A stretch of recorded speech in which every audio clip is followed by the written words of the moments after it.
Hello, I'm Pastor Clark from St. Paul Lutheran Church in Clinton, Iowa, and we get to do a little Bible study today. We took a little trip last week or so, got out of town before the big storm hit, so I hope you and yours are okay, recovered, have power, and able to help your neighbor a little. So here we go with Matthew 16. This is this is kind of a center point of the third kind of major block in Matthew. The last, the one before this, had a lot to do with the the reception of Jesus, his disciples, their ministry, and so here we're kind of getting into what some of the consequences of that are. So let's jump in. Now, when Jesus came to the district of Caesarea Philippi, Jesus asked his disciples. Okay, so before we get into that question, this is a place that's named after both the Caesar and after the local ruler that was put in place by the Caesar. So this would have been Philip, Herod's brother, installed by the Roman Empire. So Herod's father, Herod the Great, was a client of Rome and of the emperor. So this place, even in its name, is really tied in with those leaders and the overall kind of the system, the overall government that they represent. So it's in this place, of all places, that Jesus asks his disciples, "Who do people say that the Son of Man is?" Now, you might say Jesus is testing them here. Maybe he is. Maybe he is honestly curious, trying to get a sense of what people are saying. So they said, some say John the Baptist, but others Elijah, and still others Jeremiah, or one of the prophets. Okay, so by saying one of the prophets, that reveals what's in common in all three of the named ones before that. John the Baptist, Elijah, and Jeremiah are all held as prophets. And so one of those three, or maybe one of the other prophets. But the point is that the people see in Jesus a prophet, a prophetic ministry, one that stands in opposition to the current rulers, right? So that here's a little bit where this location matters. The one who announces God's reign, announces what God wants for the world, what God will bring to the world, which is which the current leaders are opposing. That's a prophetic ministry in a nutshell. So that's how the crowds are seeing Jesus. But even in this next question that Jesus is going to ask, there is an implication that maybe not that that's wrong, but that's not the whole picture. That's not the whole story. So Jesus said to them, the disciples, "But who do you say that I am?" Again, this could be an honest question. We live in such an individualistic world where I say who I am, right? There's a kind of a defiance about that. But in collective societies that are about the group more than the individual, it's the group who says who the individual is. Okay, so here Jesus is asking the group to say, "Who are you?" Maybe he's testing them. This could be simply a test. Are they picking up what I'm laying down here, essentially? Jesus said to them, "But who do you say that I am?" And Simon Peter answered. Simon Peter being the spokesman. In the other Gospels, Simon Peter acts like the spokesman. He's sort of speaking what everyone else is thinking, or he stands in for the whole of the disciples. Not so much in Matthew. Matthew's a little different. So Simon Peter sort of stands apart a little differently than the whole. But anyway, Simon Peter answers, "You are the Messiah, the Son of the living God." Now, Messiah has not been spoken. No one but the narrator of Matthew has identified Jesus as the Christ, the Messiah, until now. So this is an important turning point. Others have identified Jesus as Son of God, and their scholars have all kinds of, is this part of being a Son of God, part of being a Messiah, or blah blah blah? I don't know. That's all the weeds. But the point is, this is a moment. Nobody has said this before. And Jesus answered him, "Blessed are you, Simon, son of Jonah, because flesh and blood has not revealed this to you, but my Father in heaven." That's it's not human agency. That's that phrase, flesh and blood, is kind of has became code in a way, not really code, or a formula to mean human agency, right? So this is a divine revelation, and this is not because of Peter's not smarter than everyone else. It's that God has revealed this to Peter. Now, notice that just as Peter names Jesus, "You are the Messiah," Jesus names Peter, "Simon, son of Jonah." A little foreshadowing here, because in the very next line, "And I tell you, you are Peter." So gives him a new name, right? "You are Peter." And before I go any further, so this recalls other major stories that are key in the Old Testament. So you have Jacob. Jacob struggles with God, or with a messenger of God, and before the sun rises, as the sun rises, God gives Jacob a new name. Jacob's new name is Israel, right? That's about the new people that God is creating. Something similar is happening here. Also Abraham. No longer will you be called Abram, you will be called Abraham. So also Sarai becomes Sarah. So this is just, not to minimize it, but to elevate it. This elevates this moment and really shows us what's going on here. Both with Abraham and Sarah and with Jacob, it was about God creating a people, right? God's people, God's new people are being born in this moment. In the renaming of Abraham, in the renaming of Jacob/Israel, and here in the renaming of Peter.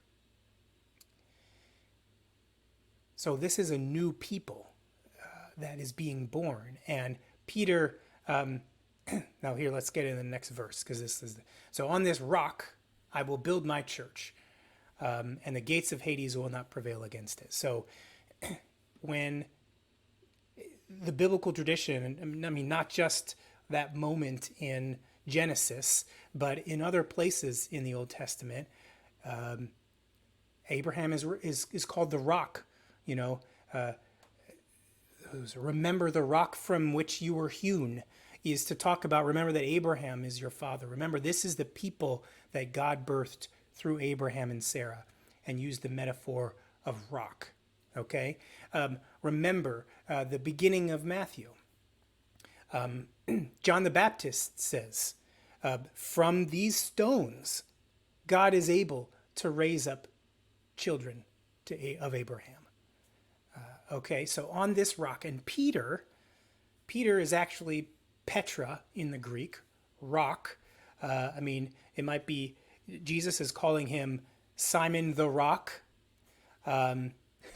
Others have suggested more like Rocky, not the boxer, but like the soil.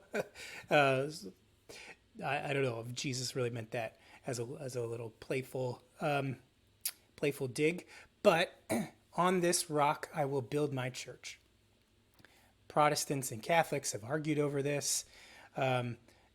Catholics say it's Peter, and then Peter is in an office, the Pope, which other people will occupy down through history. Protestants say, the rock is Peter's profession of faith. It's not about Peter himself.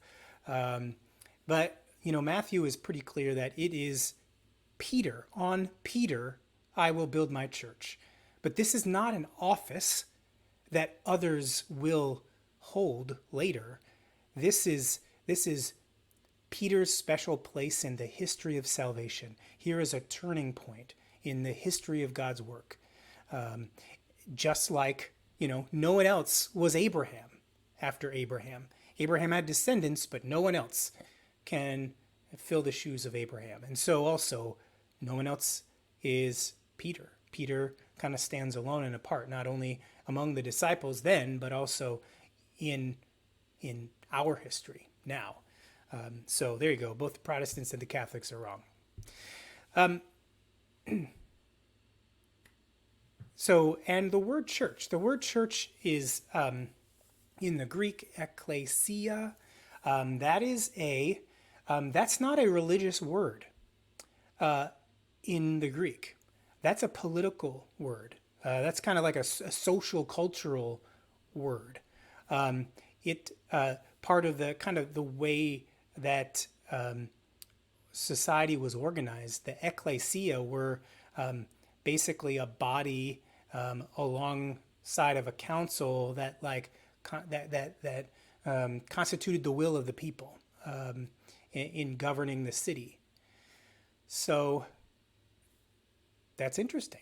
Not a religious word, a political word. Let's put a little pin in that. Then the gates of Hades will not prevail against it. I've heard one commentator say, the power of death will not prevail against it is maybe a better way for us to understand it, because Hades does not mean hell in the way that we think of hell. Okay, the gates of the power of death will not prevail against it. There's some other weeds to get into there about the rock. The rock that formed the foundation of the temple was understood to be this standing above Hades, the place of the dead, the underworld, but also God's footstool in a way, right? There's this way that's the center of the world, the center of the cosmos. So there's some of that going on as well. But I will give you, Peter, the keys of the kingdom of heaven. And whatever you bind on earth will be bound in heaven, and whatever you loose on earth will be loosed in heaven. This is about teaching. Just in the passage before this, following up the feeding of the 5,000, of all of the things that Jesus could make the point of that exchange be, the feeding of the 5,000, the walking on the water, etc., Jesus ends that whole scene by warning against the yeast of the Pharisees and the scribes. So it's basically their teaching. And so just as Jesus criticizes their teaching, the next thing he does here is lift up Peter as the teacher, as the you might call him the new rabbi, right? The new rabbi in a new school that stands opposite the scribes and the Pharisees.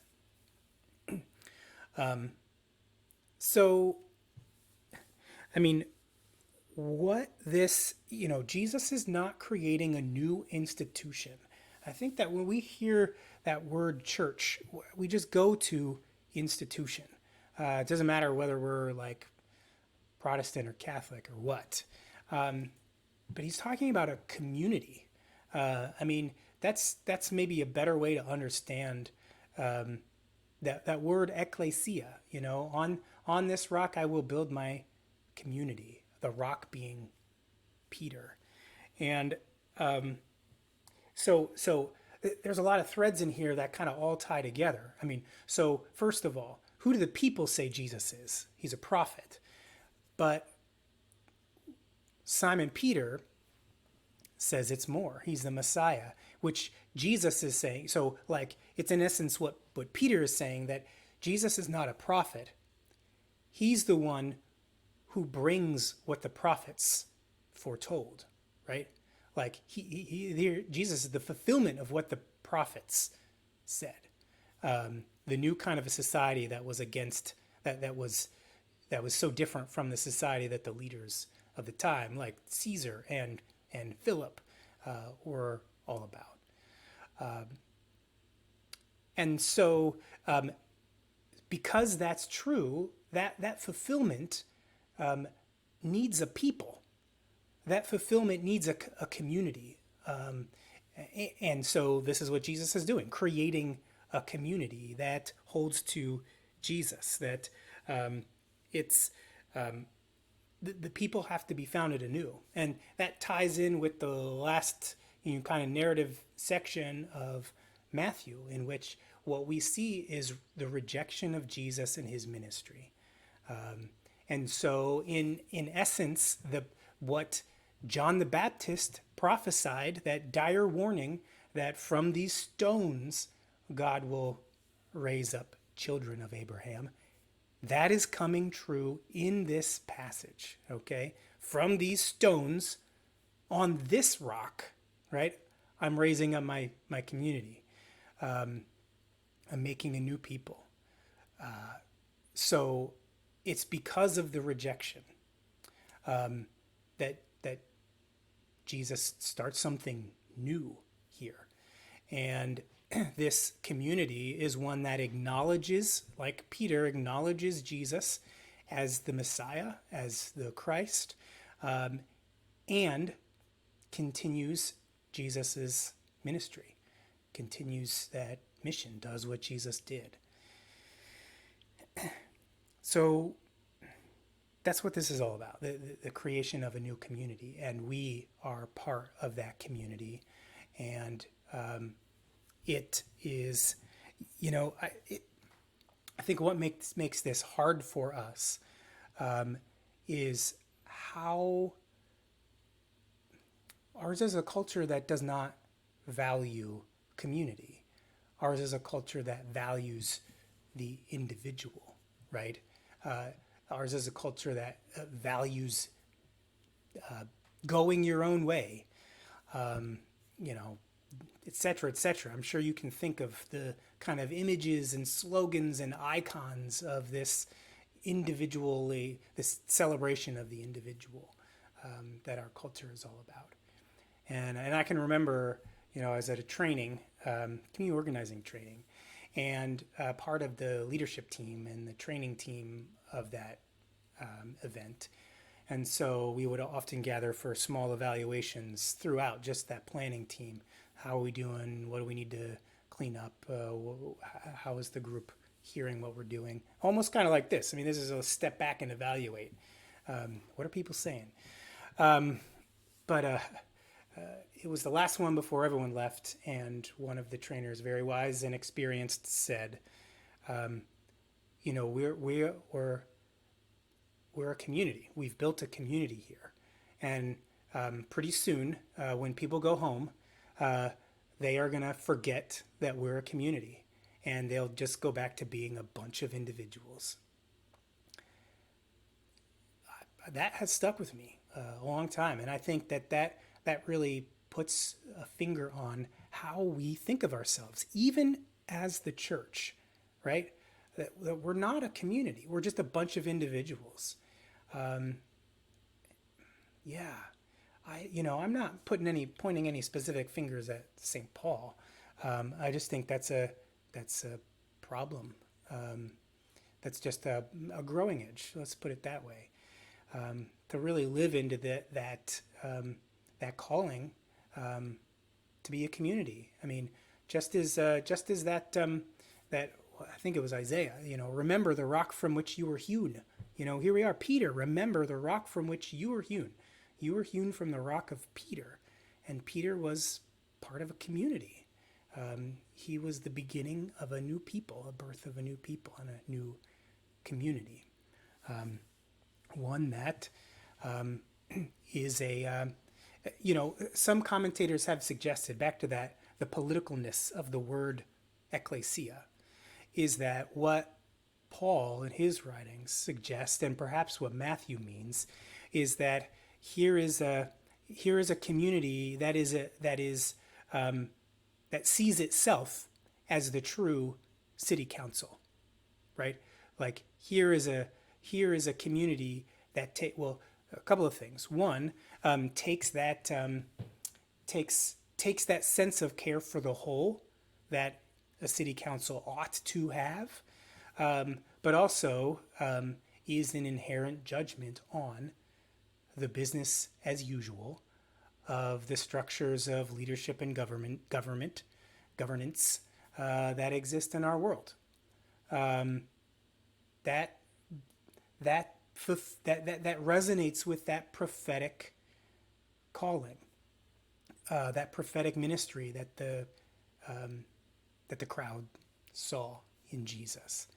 That here's a community of love, because God is love, and a community that's about change, both the change of the individual and the change of the whole world. And that takes a kind of, it's about the whole city, not just our little community, not just me as an individual, right? That's the part of the movement of the change, is that we come to care for the whole. So let's talk about this last verse just a minute. Then Jesus sternly ordered the disciples not to tell anyone that he was the Messiah. This is a theme in other Gospels, especially Mark, and scholars have called it the messianic secret. And so there's maybe a question to wrestle with, like what does that mean? Why not tell? I was reading the Gospel in Solentiname, rural Nicaraguan peasants who were reading the Bible together. You know, they were this community, that part of this community that Jesus is creating. And they suggested a couple of things. One, that maybe Jesus didn't want people to follow him like sheep, just because somebody else followed Jesus, but Jesus wanted people to have a strong faith in their own right, like Peter did. Maybe that. Somebody else said something similar, but that Jesus wanted others to know Jesus the way Peter knew Jesus. That is not through his own intellect, but through God, by way of that kind of same divine or inner revelation. The other reality is the reality we know of the gospel, which is the danger that Jesus was in, and ultimately there's like this dual danger. On the one hand, there were all of these zealots. That was the name of their political party, if you want to call it, their movement, their kind of revolutionary movement that said the Messiah would be a king, the new king of Israel, and would throw off the rule of Rome. And so in that context, then Messiah would have been maybe a misunderstood word, and we see it in other places. Jesus resists that, resist being seized and made king, like in other Gospels. On the other hand, that is the charge that Pilate wrote on the cross, like on the sign hanging above Jesus on the cross. This is the King of the Jews. That was the charge against him, a political charge, not a religious one, that he was undermining Roman rule, Roman authority, that he was, it was sedition, was basically the charge. And so with that double danger, both of being misunderstood by by one's own, and being, misunderstood in a way and persecuted by the political leaders of the time. There's a just keep this quiet. So maybe it's an idea salad there. You can build your salad however you like, but maybe some and all of that is what is going on here. All right. Do I have any closing thoughts? I mean, I think that that this question, who do you say that I am? That's a powerful question. And what is your confession, my confession, our collective confession of who Jesus is? And how have we come to that? Is it who among us have that knowledge of who Jesus is because of that inner divine revelation, and not because they read it out of a textbook or so and so told them. Those are the people that Jesus invites us to elevate. Those people with that inner light, so to speak, that inner clarity, that inner and divine understanding. In the very next passage, which is actually accidentally included here, it goes on to talk about Peter's own missteps and misunderstanding. But who in our community are not the people who would fit in the leadership roles of society, of human governance and governments, but are those who have that inner confirmation and inner clarity of who Jesus is, and even the boldness to say so out loud. Who do you say Jesus is? Well, you be well. Remember that you are a community, not a bunch of individuals, okay? And that the ministry of Jesus was love and justice, all right? Stay on that path. I'll talk to you later.